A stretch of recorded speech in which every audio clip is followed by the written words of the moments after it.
করেছি আসলে আমি ফেসবুক কী জিনিস জানতাম এমনি। আমার তখন কিন্তু প্রফেশনাল মোড অন ছিল না। আসলে প্রথম যখন শুরু করাতেই আমার কিন্তু এই মামা আমাকে আসলে নিজেই বলল যে আসলে ফেসবুক চালাবি, ফেসবুকে ইনকাম হবে, ফেসবুকে ইনকাম হবে। আমি বললাম মামা কীভাবে? তা দে আমার কাছে দে সেটটা। এনেই কিন্তু আমাকে প্রফেশনাল মোড অন করে দিচ্ছে। অন করে দেওয়ার পরের থেকেই কিন্তু আমি কাজ শুরু করেছি। ইনি কিন্তু আমার এক কথায় গুরু প্রথম থেকেই, সর্বপ্রথম যখন ইনিও কিন্তু কাজ করে।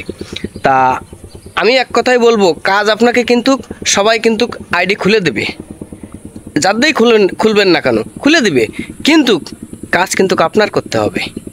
কাজ আপনার করতে হবে। আপনি কোনভাবে মনে করেন ভিডিও তৈরি করবেন, কোনভাবে আপনার মনে করেন ভালো লাগবে, মনে করেন এই চোখের নজরটা যখন আপনার ভালো লাগবে তখন অন্য মানুষের কাছেও কিন্তু ভিডিওটা ভালো লাগবে। এটাই বাস্তব কথা।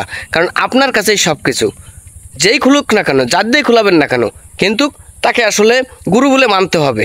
কারণ আমি কিন্তু ফেসবুক বিষয়ে বুঝতাম না, আমি কিছুই বুঝতাম না।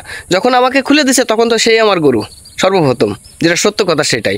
আর এখন কিন্তু আমি প্রত্যেকের বাড়ি প্রত্যেকের লাইভে যাই। এখন কিন্তু কম বেশি নিজের অভিজ্ঞতায়, নিজের আউট নলেজ।